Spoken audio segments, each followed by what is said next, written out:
So let's officially start. Those were our logistics.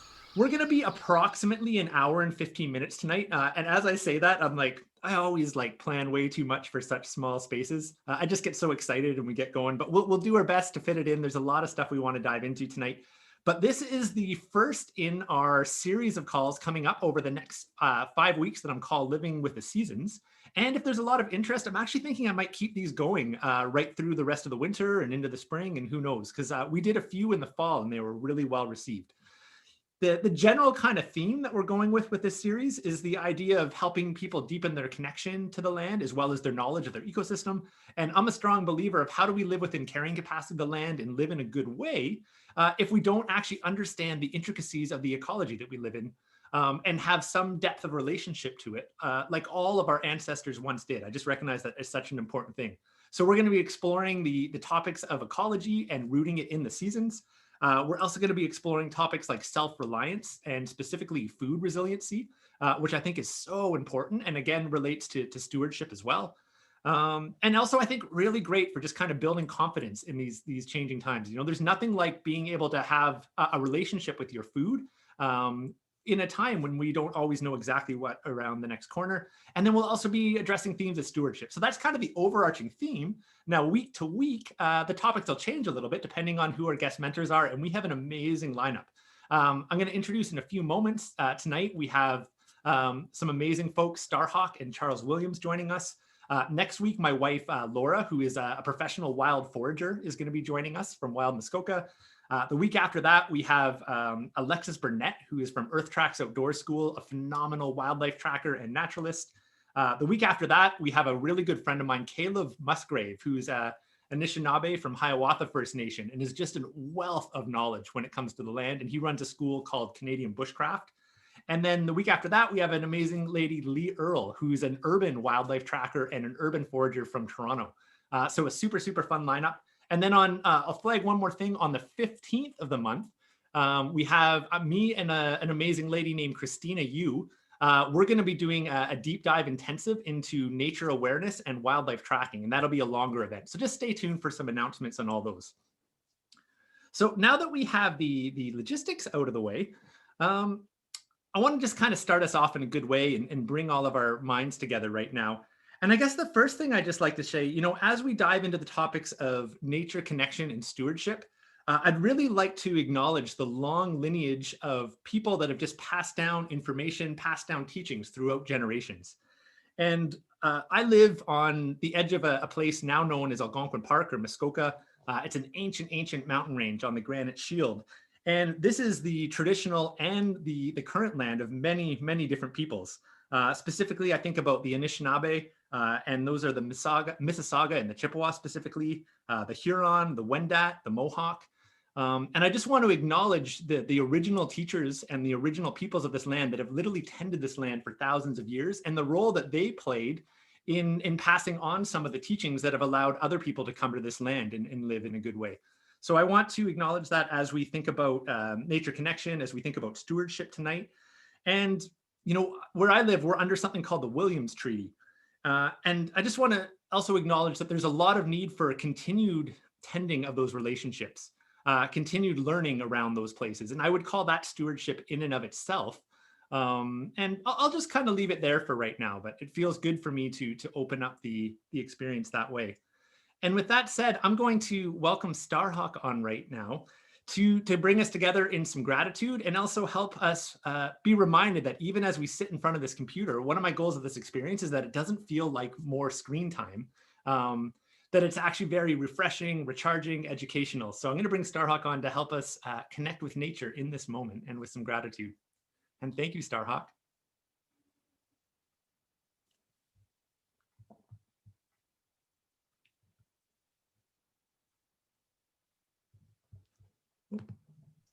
You're muted, Star. I know, it wouldn't let me unmute suddenly. Oh, hey, Starhawk, I'm going to do a quick pause here and make you a co-host. I just realized you weren't, which will give you the controls. So that's what I like, control. While you're doing that, I just want to say hello to everybody. I am here in the traditional lands of the Kashaya Pomo, which are also sometimes known as Western Sonoma County, the Casdero Hills out in California. And it's really good to be here and be here with Chris um, and with Charles.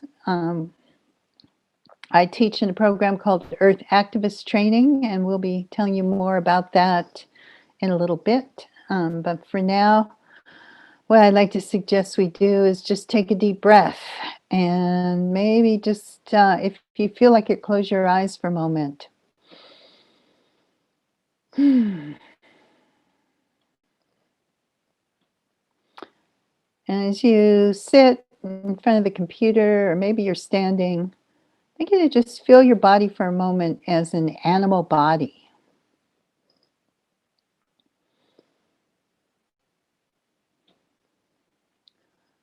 Yeah, feel the flesh and the bones and the blood and the skin, all those systems that have evolved over billions of years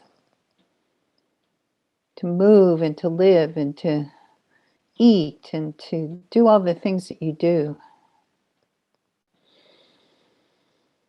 Take a moment, take a deep breath in, and feel some of your animal senses. Maybe start with your sense of smell. Now, what do you smell right now? What is your nose telling you?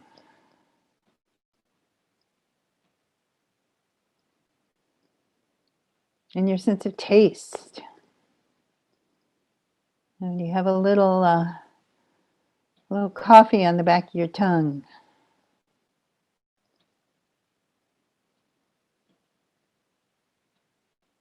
What is your skin telling you?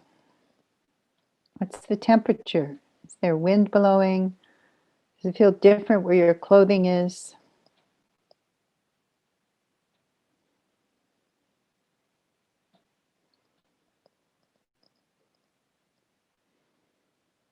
And what about your sense of gravity and movement? How's your body sitting on the earth? Where's their tension? Where's their relaxation?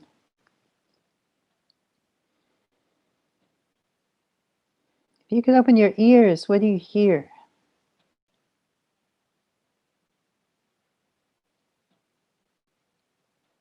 Hear the hum of machinery anywhere, the buzz of traffic outside? Are you out somewhere close to nature? Can you hear the wind or the voices of the birds or the animals?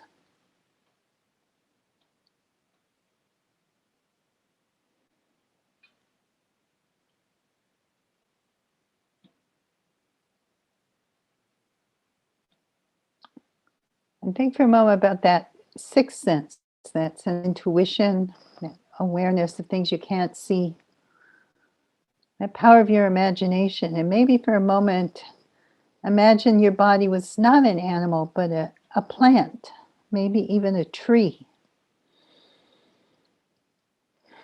A tree that has roots that push down deep into the earth. And you can feel them push down through the soil. And what's that like where you are? Is it cold? Is it frozen? Do you have to go through snow? Is it moist and wet? Is it dry and thirsty?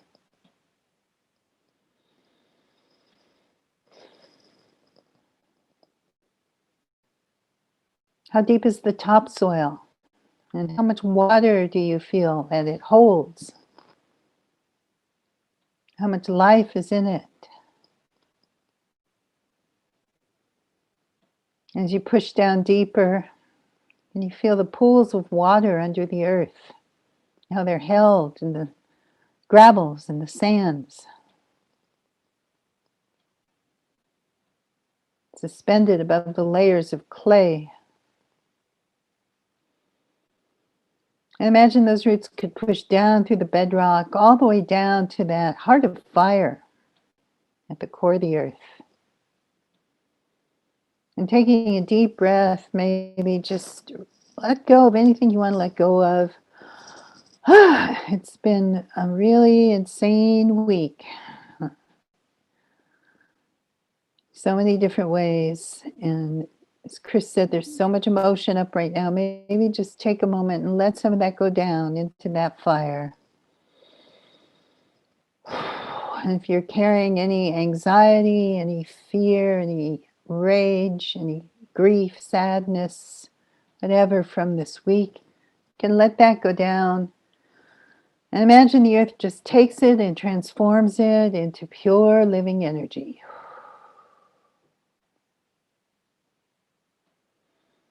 And you can breathe that energy up through your roots,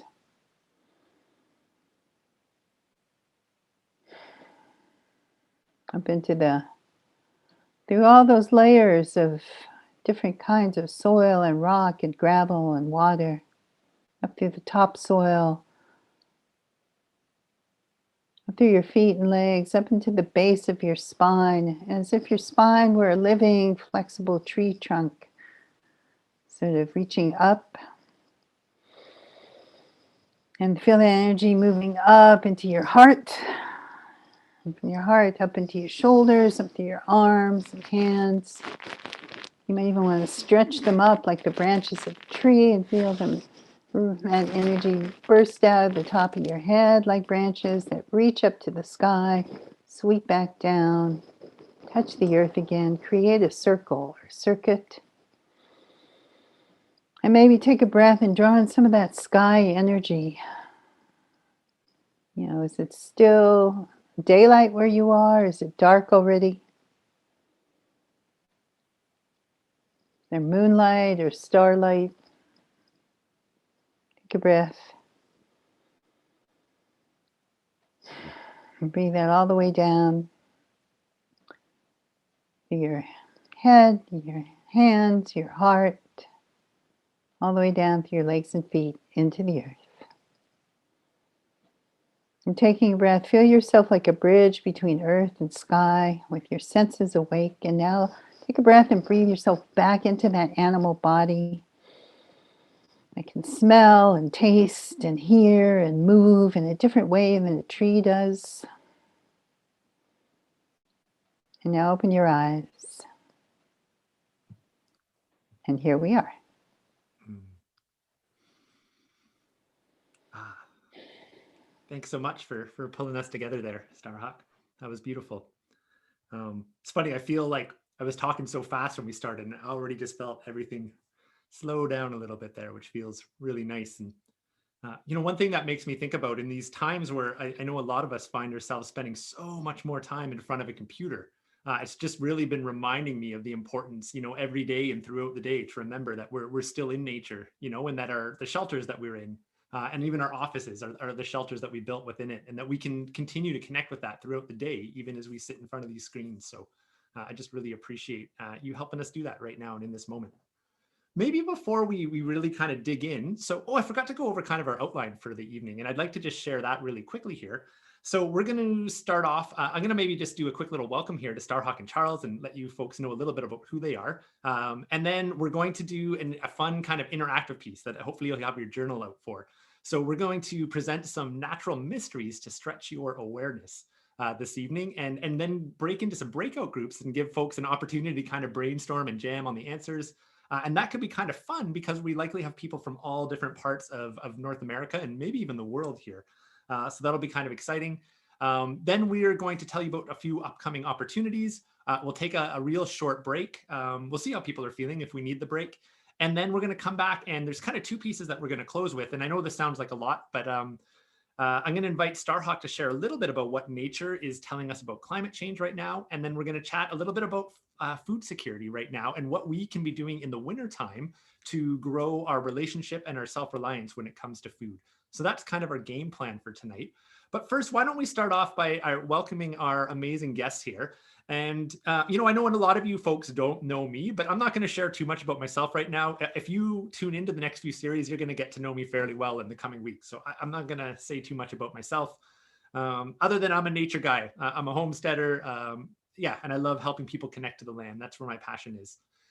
So maybe Starhawk and Charles, if each of you would just want to take maybe just a minute or two and share a little bit about your kind of lineage and your background and then what brings you here this evening. jump in, whoever would like to go.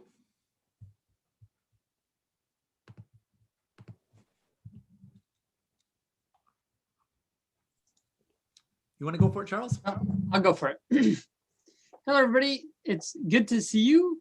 Most of you, or for those that I don't see you, it's great to be sharing space with you from so far away. So my name is Charles Williams.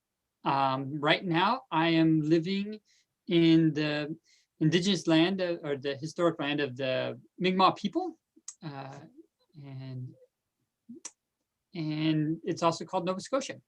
I'm from the States, so I grew up in the great flat prairies, which were mostly cornfields where I was, less prairies, more corn, and spent a great deal of time living in the wilds as much as I could, and spent large chunks of my 20s and into my 30s in the wilds, and really realized that to preserve nature really required more than leaving modernity, but really engaging with what's out there. And there's this space that's in between the kind of the wild and urban, that interface between the two, and preserving those lands is a really great way to preserve the wild. And so I got involved with permaculture with Starhawk, and we've been teaching together for years and years now. She drugged me all over the world, get me in lots of trouble, trying to stop, all sorts of awful things as we protested here and there, and probably met many of you on our travels around. But really, I'm sitting here because I love the wild, and I engaged with permaculture that brought me in contact with Chris at our eco village out in BC, where he was teaching emergency preparedness, and we were doing permaculture, and we saw that those two things really kind of connected well. So yeah, hit it off, and here we are. And hi, everybody. I see some names on here I recognize, and some I haven't seen for a long time, and some that are brand new. And it's really a pleasure to be with you all. I came into this through permaculture, through meeting Chris also at our eco village. And I came into permaculture after many years of doing earth-based spirituality and looking at the ancient goddess traditions that come from Europe and the Middle East, and feeling like permaculture was kind of the hands-on piece, the how-to part of believing that the earth is sacred. Like Charles, I've always loved the wild and love to spend time in it. Permaculture is a great excuse for doing that, being out in the garden, tending the wild and the woods, and teaching it as well. And a great grounding practice for people who have, an attraction to spirituality. I think it's really, really helpful to ground that also in a connection to actual nature, actual place, actual real processes of birth and growth and death and regeneration. And so now I'm also a writer. I've written 13 books that have been published, and some that we don't talk about that haven't. That's basically who I am. You know what I'm just realizing, and I don't want to spend much time on this because I want to just kind of dive into the night's kind of content. But we've mentioned the word permaculture multiple times, and I'm just realizing there may be some folks that aren't familiar with that word, and maybe it's not the kind of thing you actually can give a full definition of in a minute or two. But would one of you just want to do a real quick overview of what you actually mean, or we mean when we use that word? Yeah, permaculture is a whole system of ecological design that looks at the way nature does things and says, if we learn from nature and work with nature, we can find ways to meet our human needs while actually regenerating the environment around us. It was coined and sort of started by a couple of Australians back in the 70s. But it's become a worldwide global movement with projects and practitioners everywhere from, tribal villages in India to inner city New York and San Francisco. And that's my elevator definition. Perfect. That's And if great. Charles wants to add. I'll just mention, folks, for that came in late, there's a gentleman that's in the chat, Brandon Lesarge, that's helping us out behind the scenes tonight. And he just posted actually a link to Starhawk and Charles's website, Earth Activist Training, that has an article on what is permaculture. So you could click on that link and get a little bit more detail there. Thanks, Brandon, for throwing that in there. So let's dive into part one of the evening, which is our natural mystery segment. And I love this part, you know. When I was in my early 20s, I'd spent my whole life in the outdoors, you know, spent a ton of time, you know, Boy Scout and canoe tripping with my parents and all this stuff. And it wasn't until my early 20s that I realized this whole life in the woods, I've been moving like a tourist. And there was this entire language and story happening all around me. And I was actually oblivious to it. You know, I love nature. I saw things. I thought it was beautiful, but I actually never really even thought to go deeper and didn't realize how potent our potential connection with the land is, how potent our awareness is. And I started meeting some mentors that just started asking questions that I never really thought about. So one of the themes that we're going to have throughout this call series is this little segment where we ask some fun natural mysteries. So I'm going to invite you to pull out your journal right now and write these questions down. And if you know the answers, then write them down, or if you think you know. And if you don't know, consider that a bit of a challenge. Maybe that's your homework for the rest of this week, or maybe it's the rest of the year or the next 5 years to actually figure out the answer to it. We may have a little bit of time at the end to just kind of share some of our thoughts on them. So I'm going to share a couple questions to get us started, and then I'm going to invite Charles and Starhawk to each share a question as well. So if you want to write these down as we go, and then we're going to split into some breakout groups, and you'll have a few minutes to just kind of brainstorm on them without the group. And just know some of the answers might actually be region specific. So they might be different from one region to the next. And part of the fun of speaking with a group is we get to understand the greater ecology of this planet, because we all know that it's all intertwined anyways. So the two questions that I'll present you with tonight, number one, so we just came out of where I live. I mentioned that I live up in an area called the Granite Shield, an ancient mountain range to the north, known by its granite rock. And its rolling hills and its abundance of fresh water. And up here, and I know across a lot of the northern part of this continent, we just came out of the mating season for the ungulates, so our deer and our moose. That's a thing that a lot of us know about in the fall time, and it's a really interesting time to observe those animals. So question number one is, what mammals in your region are mating right now? And there's a few different families, depending on where you are in North America, that are probably entering into their mating. So the ungulates have probably finished their mating season by now, and there's a few more that are starting, at least where I am. So what are some of the mating seasons happening where you live right now? And interesting enough, I got an email from someone the other day that was all excited. They're like, hey, Chris, I was following the set of tracks, and I had an idea of who it was, and it was really cool. I thought it was one animal, and all of a sudden the set of tracks forked, and there was two of them. And I was like, this doesn't make sense, because this animal I'm thinking of, like, it almost always travels by itself. Like, I never see them in groups. So it was like, what do you think is going on? Did it come back and walk over its tracks? And I thought, oh, cool. That might be related to the question that I just posed here tonight, and why you're seeing two sets of tracks. And this animal is notorious for being able to step almost exactly in the footprint of the animal in front of us. So you would actually think you're only following one animal until you see it split. So question number one, what mammals are in mating season in your area? Question number two, I love wintertime. And I apologize if any of you are going to leave and not want to be my friend now because I said that, but I absolutely love the wintertime. It might actually be my favorite season. I live in a land full of snow, and I have many activities that I love. Cross-country skiing. I love wildlife tracking, so being able to follow wildlife and learn about them through the stories left in their prints. I love being out on the ice fishing. And all three of those activities take me out on the ice frequently. And to be able to be out on the ice, you need to know a lot about ice to be safe. And what I've come to realize over the years is ice is almost like a living organism in and of itself. It changes daily. And it's so fascinating to watch it and observe the ice. So question number two I'm going to put out to you right now is, what are two kind of categories of ice? And when I say category, they're often referred to by their color, like this color ice and this color ice. And when we think about those two categories, they tell us something about what conditions form them, and they tell us something about the safety of whether things can potentially travel on top of them safely. So what are two kind of broad categories of ice that relate to kind of what they look like or their color, and what does that tell us about safety? So those are my two questions. And why don't I pass it over to Starhawk? Do you have one or two for us, Starhawk? And then you could pass it to Charles Yeah, after. I have a couple.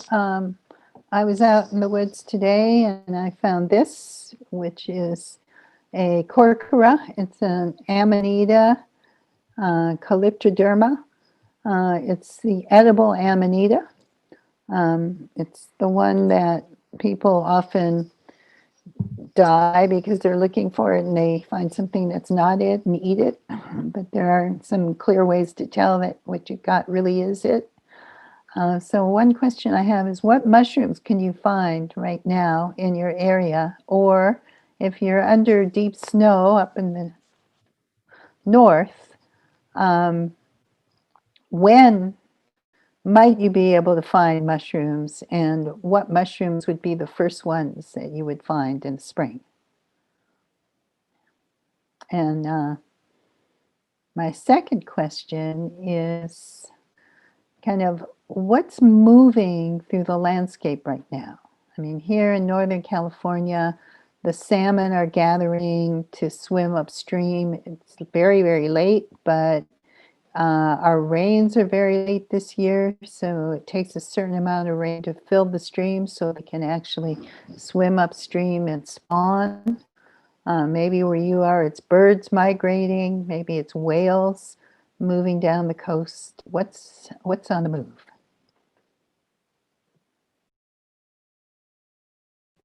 And I really am interested in that question about ice because I know nothing about it, although I was born in Minnesota and lived there till I was about 9 or 10, but that was a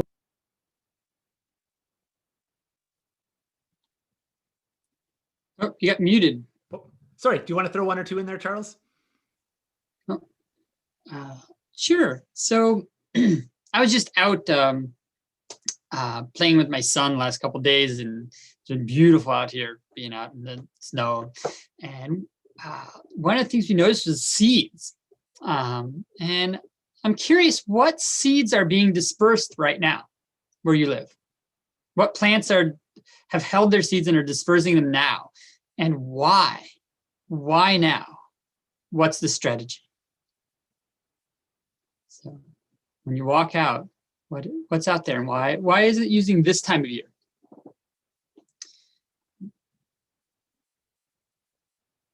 Versus another time of year. I thought I'd ask you about rocks because I really love rocks in the wild, but I think I'm going to go for oceans this time for a second question for those who live on the coast. And even if you don't live on the coast, but how are the sediments moving on your coastlines right now? If you went out to the ocean, how's it different? Like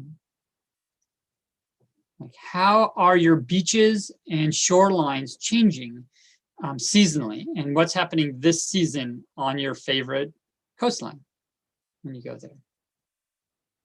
And then, of course, why is it doing what they're doing? And what can it tell us? This also plays into climate change a little later. Wow. Cool. I'm like kind of like Starhawk said about the ice question. I'm like that about the ocean question right now. I don't have a clue. I'm not an ocean guy, but I'm fascinated by that one, Charles. We're gonna go into go into some breakout rooms to chat about these in a moment. But I want to just actually share one more thing that came to mind. I love that you asked that question about seeds, Charles, and said that your second question around oceans relates to climate change. Because when I think about climate change, I know a lot of people often, think about, oh, it's this thing up north, or, we hear about the polar bears and we all kind of know it's happening, but a lot of people don't necessarily feel they see it.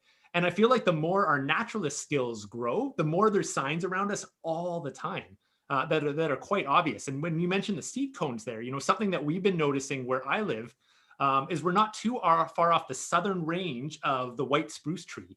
And we've been noticing bumper seed crops on a much more frequent period all across that range.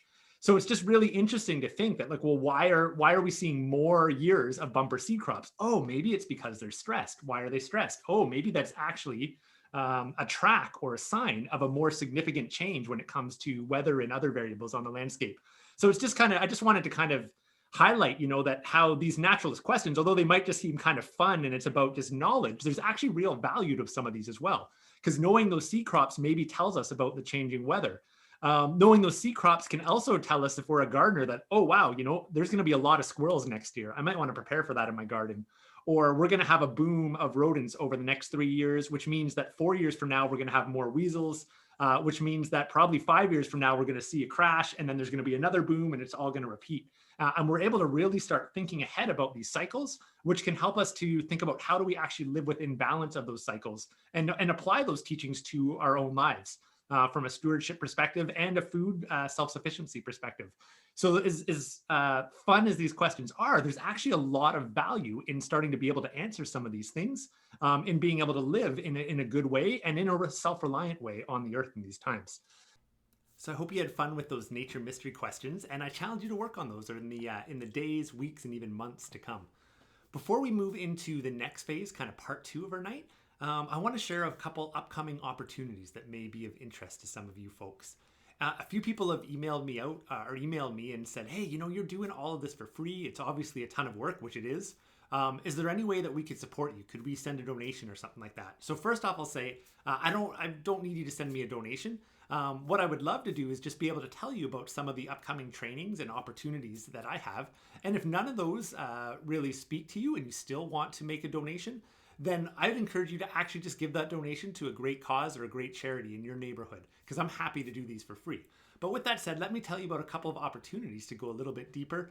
And actually the first one is an opportunity to build your relationship with wild forage foods through the art of food and beverage. My wife and I run a really fun business called Wild Muskoka Botanicals. www.wildmuskoka, M-U-S-K-O-K-A, www.wildmuskoka.com, where we go out and tend the forests around us and make super fun things, like wild lake vinegar, and we have a whole line of bitters, elderberry syrup. So one way that you could support these free calls is by supporting our business, Wild Muskoka Botanicals. Buy local, yeah. The second one is a training that I have that I'd like to invite you to check out and learn about. So if you go to www.naturesforgottenlanguage.com, you can watch a trailer there, a bunch of little clips from inside of the course. One of my passions is helping people understand the full human potential when it comes to our relationship with the natural world. We don't need phones to know what the weather is going to be tomorrow. The clouds are telling us about it. The insects are telling us about it. The birds are singing about it. The birds are talking about the predators on the landscape and things we can't see. Strings of tracks have an elaborate amount of information and tell us what was happening when we weren't there to see it with our own eyes. I didn't know any of this existed when I was in my early 20s, even though I've been walking through the woods my whole life. And when people started pointing this stuff out to me, I was mind-blowing. So I've dedicated the last 20 years of my life to growing my ability to read nature's language, which has almost become forgotten. And I've created a really awesome training. And I'm going to play the trailer for you right now and give you a feel for what it's all about. And I'm offering a special discount. LWS21 will get you 20% off this training at www.naturesforgottenlanguage.com. So let's check out the trailer quick, and then we'll get back to our lesson with Starhawk and Charles. I think I encountered the problem of this being just a big green wall. Like, all these trees don't know what they are, all these leaves have no idea, all these prints in the ground, I don't know who made them. But once I started tracking,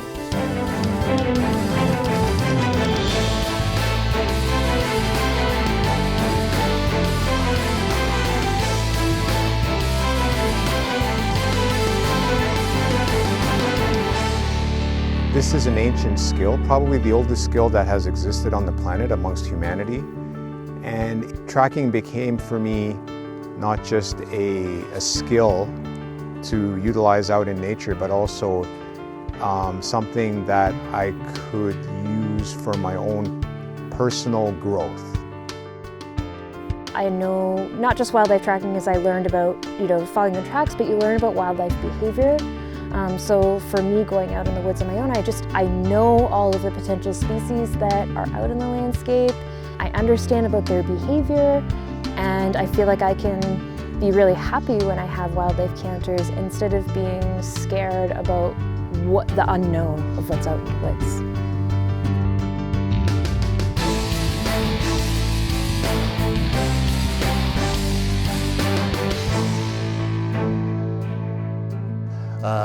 Saw some wolves, 3 of them, out onto the lake, and I just put on my clothes as fast as I could and snowshoe and went out onto the lake. The young ones were playing around and sitting down and checking out what's going on around them. And then there was a set of tracks as I moved along that came out of the forest. The paw prints were huge, and I realized it was the male who had been watching me from the forest up in the hills, and then decided I was not a problem, and then came down and joined the other ones. And I just went, wow. The whole world is full of communities that aren't just the human community, and that feels like a really beautiful thing to sort of look in at and connect to. And what you'll find as you learn to track from nature, that nature is the perfect teacher. Nature's amazing at actually mentoring us, like it has been since the beginning of time, how to be incredibly efficient and effective beings, and to have deep connection and to know our place in the world.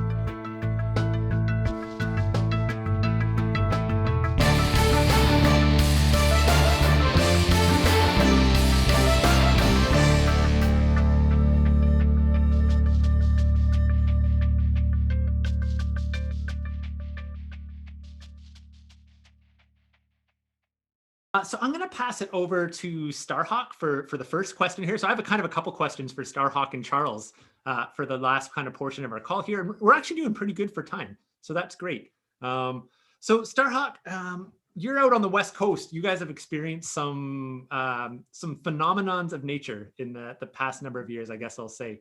And something I've been really fascinated about, or what are some of the subtle signs of climate change that the natural world can be telling us about?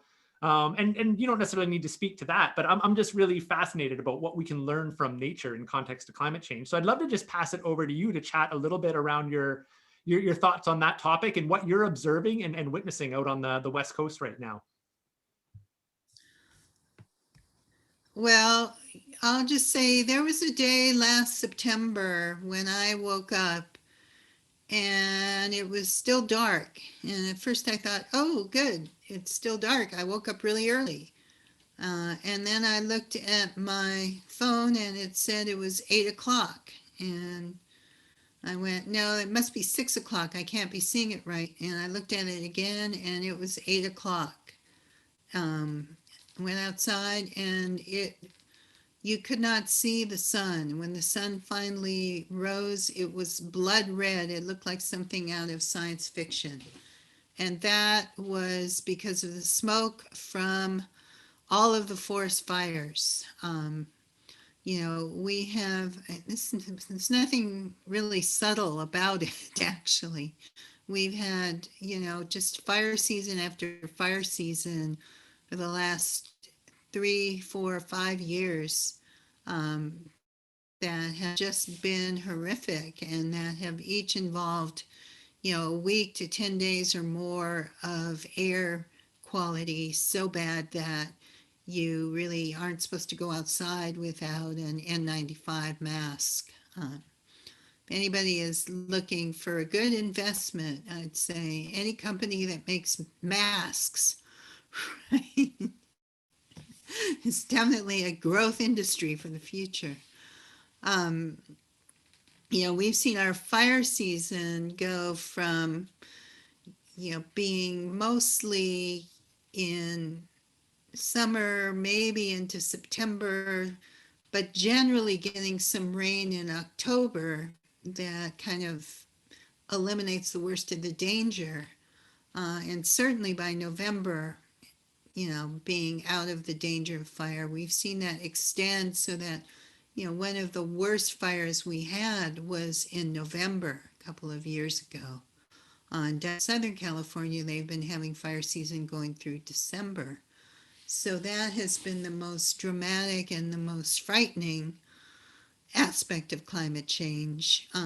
The other side of it is the delay in the rains, and that, we've had a number of years of drought I'm lucky in that I'm in a part of California. We are in like this rain pocket that in a normal year we get 80 to 85 inches of rain. And it's been a rare year that we've gotten that much in the last 6 to 10 years. It's also gotten warmer. I've noticed that um, where by this time in January it used to be down to maybe the high 30s or 40s at night. That's Fahrenheit for you Canadians, right? Now like we're getting like stretches of 60-degree days and the nights are warmer. We just aren't getting the cold that we used to get. So those are some of the major things, I've seen in this area.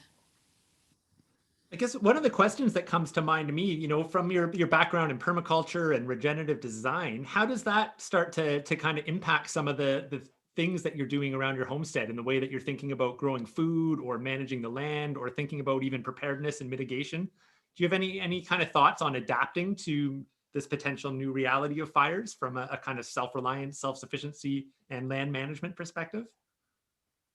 Yes, lots of them. It's one of the things we teach in our courses, and there's an organization that has done a couple of wonderful courses online on climate resilience and fire resilience.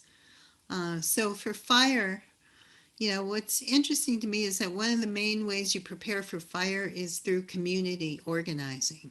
And to me, that's one of the great lessons of fire that fire teaches, is that our sort of American idea of, I'm the independent, I'm the master of my fate, the captain of my soul. I don't need anybody and I don't need to help anybody.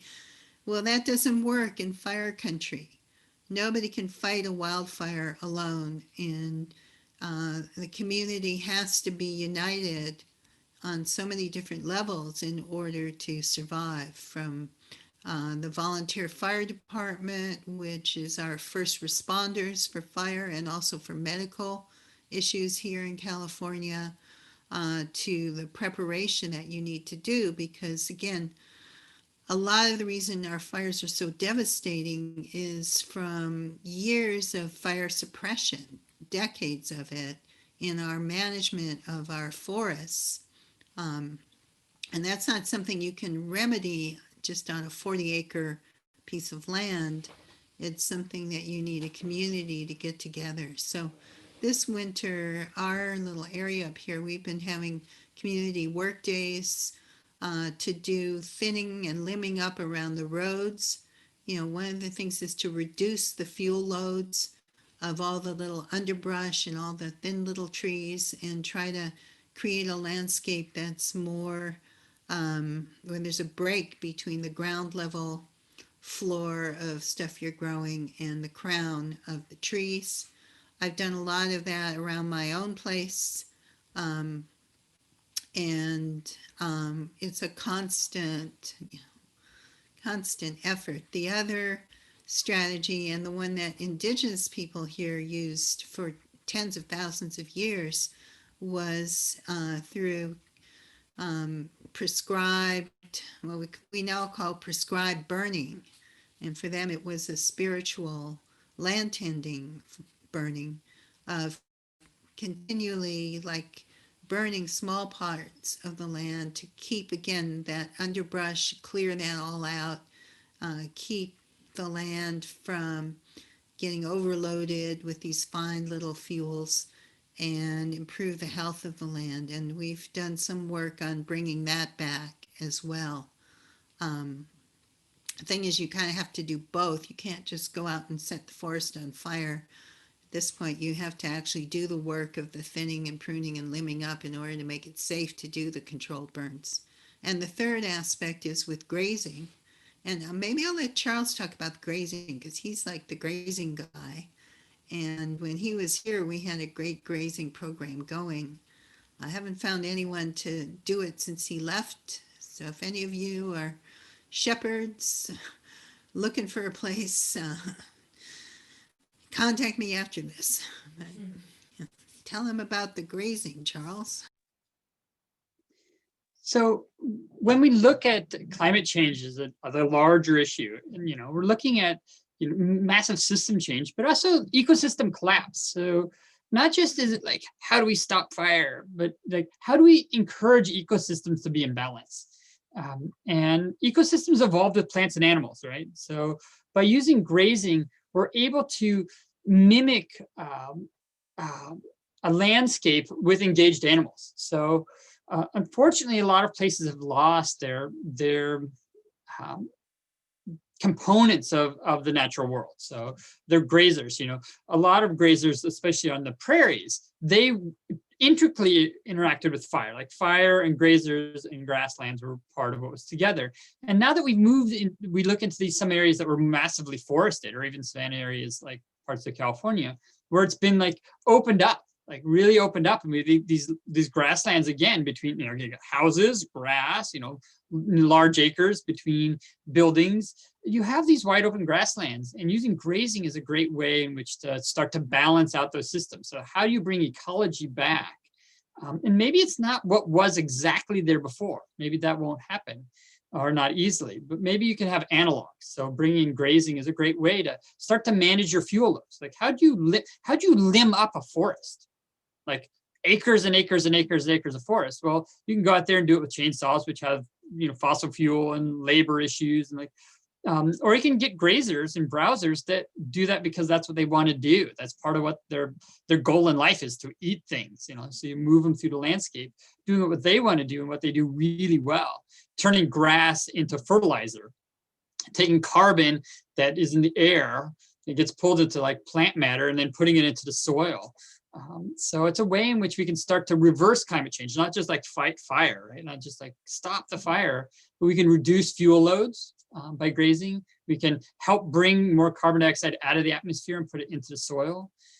We can produce more wildlife habitat because if you graze well, if you graze poorly, you can damage land. Don't get me wrong. Like, oh, cows are bad. I'm like, well, cows aren't bad. We just manage them poorly in a lot of places. But if we manage them well, they can actually regenerate the landscape and increase diversity, and they can increase habitat. But it's about right management. That's what we really focus on in our teaching in regenerative land management and permaculture. It's like, how do we put the animals and the humans and the plants together in the right constellation, so that we can actually regenerate these ecosystems that are really in danger. Like climate is changing, and the mitigation is like, wholesale, large ecosystem restoration. So I don't know, we can go on and on about that, but I know there's limited time, so I'm like, yeah, I think that's probably great to leave it there. I mean, that we could have made the whole night or even like a whole week or a year-long program, whatever, all on this topic. I mean, we can go so deep with it, but those are some gems in there. So thanks so much. I think the ecologically thinking land regeneration is absolutely huge. And maybe I'll share one little point there on what Starhawk was sharing. So one of my hats that I actually didn't plan to mention in this call is that I work in emergency and disaster management and consulting. So working with organizations and businesses and individuals around emergency preparedness and mitigation for climate change and disasters. And you'd actually be amazed. Now, maybe with some of those massive super fires we've had, it might not make as big of a difference. But I've actually done an extensive amount of research in some of the ancient indigenous burning practices and how some of them are being reclaimed in the modern world. And there's some awesome case studies out on the West Coast where people have done prescribed burning around little communities and homesteads, and forest fires have come through, and the majority of the neighbors' homes burned down, and the fire actually moved around the property that had these burns around it and that had proper tending. Now, obviously on some of these massive super fires, maybe you wouldn't get that lucky, but in certain situations, there's definitely case studies showing the support. And the one other thing that I'll throw out there that people often don't think about on a smaller fire again, where can coal or embers collect on your property and start a fire? So things like eaves troughs or wooden roofs, or that brush pile or wood pile that's right next to your house. Because a lot of the times, people think fire is spread by flame, but from my research, it's actually more often spread by the debris and the coals that are actually being spit out, and then they land on something and then they ignite it. So just cleaning up your property, cleaning your eaves troughs, looking for all of those spots where coals could catch and ignite something and getting rid of them. I've seen amazing videos and pictures where you have a house fire, even in an urban landscape, and the one house caught on fire, and this house here is fine, and the next house over was on fire and is gone. So you have two completely charred houses and a house that's almost fine in the middle. And what happened, that house in the middle was being touched by the flame, but there was nothing that ignited. But the coals spit up over top and they landed in the eaves trough or landed on that next house.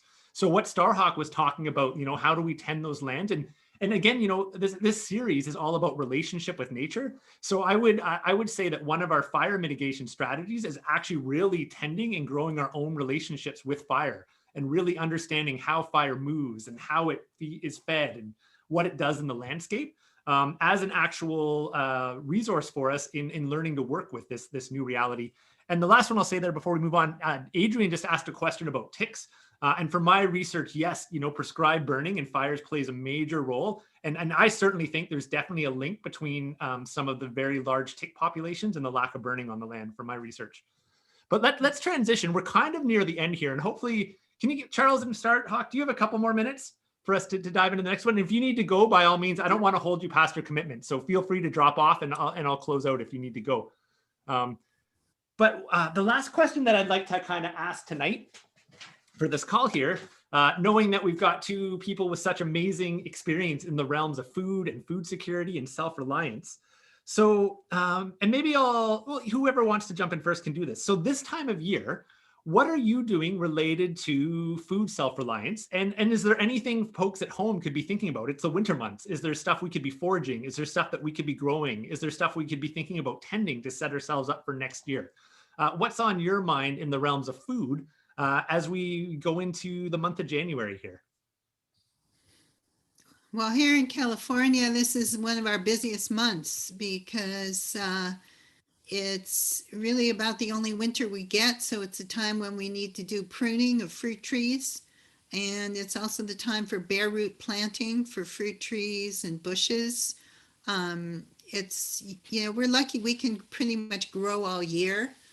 But your winter stuff does best if you start it earlier,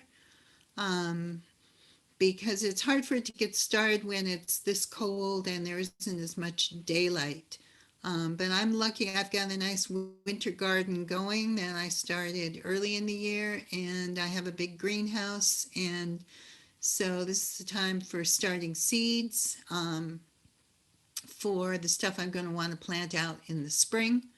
And my plan is to build a giant compost pile in the greenhouse so I can put all the seed trays on top of it and they'll get that nice bottom heat as it decomposes. Those are just, some of the things I'm doing in the garden. As far as foraging, it's good mushroom foraging, as you've noticed. I found the corcoras. Today I found oysters, and I found the turkey tails, which are incredible medicinal. We're kind of done with all of our fruit, but in a little bit we'll start getting stuff like miner's lettuce and some of the greens that pop up. And we just got our first, this isn't exactly wild, but it is our first spring flowers popping up this week. The narcissus. I should show you a picture out the window where we've got 1.5 feet of snow right now. Yeah. Do you want to share, Charles? Sure. So I'm jealous. Let's start with that star. The flowers are blooming. Soon the peach trees are going to be in flower where we are. But here in Nova Scotia, we are far from that. This is the moment of dreaming our seed, sitting with our seed catalogs and ordering our seeds and getting our garden beds ready. Looking at chicks, if you're going to be raising chicks, it's a time to start preparing our seed mixes and our germination mixes. Also for any scions and grafting and propagating, we're getting ready. This is not quite the moment for that. For the things that are growing, inside, I've got mushrooms growing inside right now, and I've got a lot of greens growing in. If people have greenhouses, this is the season extension. So you're getting things started. So this is really a time to get things started, getting going, getting prepared with the regular kind of gardening. And then outside on the landscape, of course, maple sugaring is happening very soon. We're going to come up on that. It's not yet, but we're getting everything ready for those who live in the north and you're like, where does sweet come from? So our maple syrup sugaring is going to be coming soon. So this is a time of preparation. We're getting our tools ready. We're getting our seed ordered. We're getting our gardens planned because the season's short and you have to start fast when it starts and get it all in. And if you can get it started early, all the better. So that's what we're working on right now. If you're carrying livestock, of course, this would be a time of year that you're getting a lot of your babies are starting to come in, or you're preparing for your babies. So if you have goats or sheep, this is often a time you'll be looking at getting the babies in and healthy and tending the moms well. So all depends on kind of where you are and what system you have. Up here. Awesome.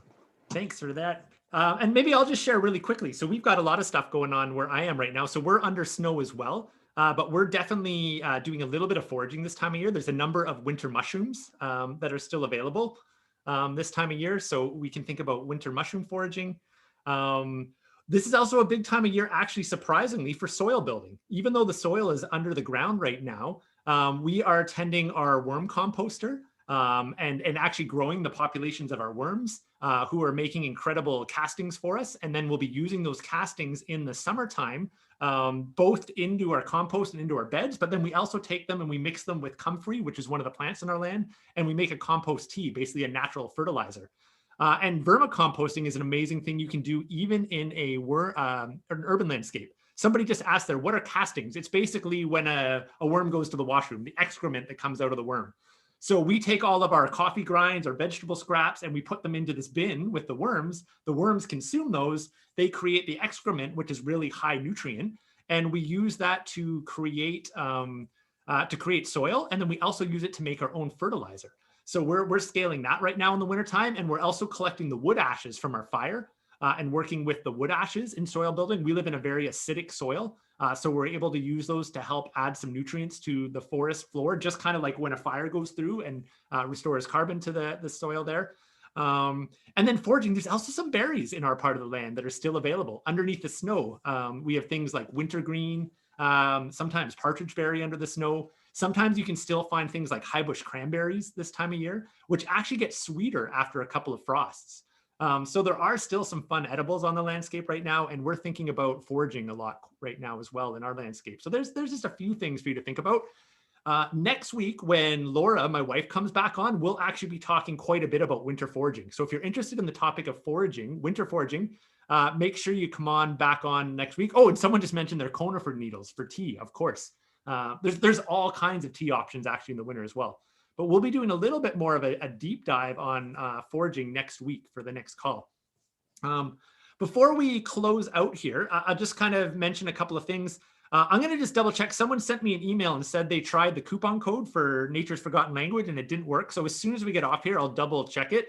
But it should be LWS21 for the 20% off, LWS21. And if for some reason there's a glitch there, I'll fix that right away as soon as we get off of this. You're already signed up for the rest of the series. So you don't need to sign up for each one. You'll get the email follows up. Oh, Jim just said the code worked for him. So maybe that person just had a glitch there. Thanks for throwing that in, Jim. But yeah, you're already signed up for the future series. If you enjoyed tonight, please share it with your friends. I would love to have this continue to grow and spread the word. Oh, something else I forgot to mention too, thinking of logistics, we are working on a youth version of Nature's Forgotten Language as well, a version for kids and homeschoolers. And I hope to have that live by the end of this month. So if you have kids, or maybe you run a homeschool program or a nature school or an outdoor school, stay tuned and we're going to let you know about the kids version coming out real soon. And I guess I'll just pass it over. Charles and Starhawk, is there anything you would like to close us out with tonight or share with the crew before we kind of break for the night here? Oh, you know what? Sorry, I'm going to say one more thing quick, just because I know Starhawk was here. I'm going to save the questions till next week to take them up, but Starhawk wanted to know about the ice. I won't leave her hanging. I can explain it really, really quick. So the two types I was talking about, we have what we basically categorize them as white ice and black ice. White ice and black ice. And white ice is basically when you have snow kind of falling on the lake and it gets compressed when it's relatively warm and you get like heating and cooling. And when you look at the ice, like the way to tell, if you break off a piece of ice and you look at it, you can't actually see through white ice. Like it doesn't look transparent. It literally looks like kind of like murky white when you're looking at it there. And then black ice is when the temperature drops really quickly and gets really cold and the water actually freezes really, really quickly. You know, if you're a geology person, you can almost think about it like obsidian as like rock, you know, the lava, when the lava cools really quick, it turns into obsidian and you get this really pure rock. Whereas when the lava cools really slowly, you get all of these different sediments that kind of mix with each other and all of this grain, and you get a very different looking stone depending on how quickly or slowly the lava flowed. Well, the same thing happens with ice. If it freezes slowly, we get white ice. If it freezes fast, we get black ice. And what's important to know from a safety perspective is black ice has about twice the strength of white ice. Now, I'm not at all giving advice on going out on the ice. There's actually a lot to know about this. But our general rule of thumb, assuming you have really consistent ice across the whole lake, you know, 2 to 3 inches of black ice is actually enough to generally hold a person. Now, obviously, there's some other variables. There's more to it than that. So don't go on the ice just because I told you this tonight. But 2 inches, 3 inches of black ice is plenty to hold a person. Now, if it's white ice, you want twice that. You want 6 inches now. And then you kind of go up. Well, how much do I need if I want to take a vehicle out on the ice or different things like that? So there's a little black ice and white ice lesson for you folks there tonight. And I'll just pass it over to Charles and Star. If you want to share anything in our closing thoughts here, please feel free to do that. And thanks so much for joining and thanks for sticking over. I know I've taken up an extra 10 minutes of your time here. So I appreciate that and apologize for not honoring that commitment.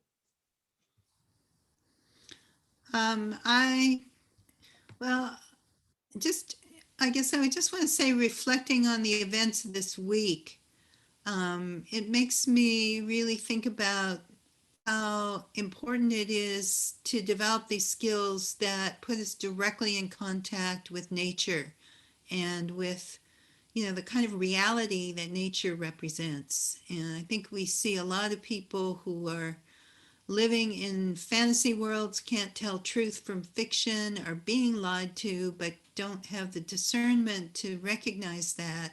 And part of that is that people are so disconnected from experience with the real world around them, and don't have that sense of grounding and connection that you get when you do feel rooted in place and you do kind of know at least something about what the animals are doing and the plants are doing. So I'm really grateful for your work, Chris, on all these different levels, and for the work around disaster planning and response, which is so crucial right now.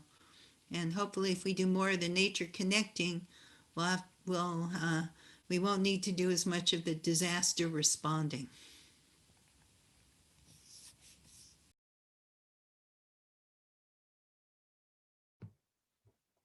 Charles, you want to close us out here? Yeah, I just want to say thank you, everybody, for inviting us or having us, Chris. And yeah, as Star said, go and connect and get out. And I love how we posed a number of questions, and maybe we don't ever get to answer them. I think it's one of the important things about being out is learning and getting the science and understanding, but also to allow our minds not to need the answer all the time, but to allow our spirits to feel the connection of our place. So I encourage people to go out and find the answer and learn about nature and figure out what's going on and know how it works. And also give yourself the space just to experience it and let that part of the non-scientific part, non-analytical part of ourselves to just experience the world and feel the spirit in nature too. And not lose either, but be able to hold both as true and complementary. Perfect. What a beautiful way to end us. So thanks so much for joining us tonight, everybody. Hopefully we'll see a bunch of you next Monday. Next week, we're starting an hour early. It'll be 7 p.m. Eastern time, which I believe is 4 p.m. Pacific time. And we have Laura from Wild Muskoka coming on next week. We'll be doing a deep dive into wild food as well as probably wildlife tracking. How do you read the story in the footprints? So be safe, stay positive, and get out into nature. And thank you all for a good night. Take care, everybody.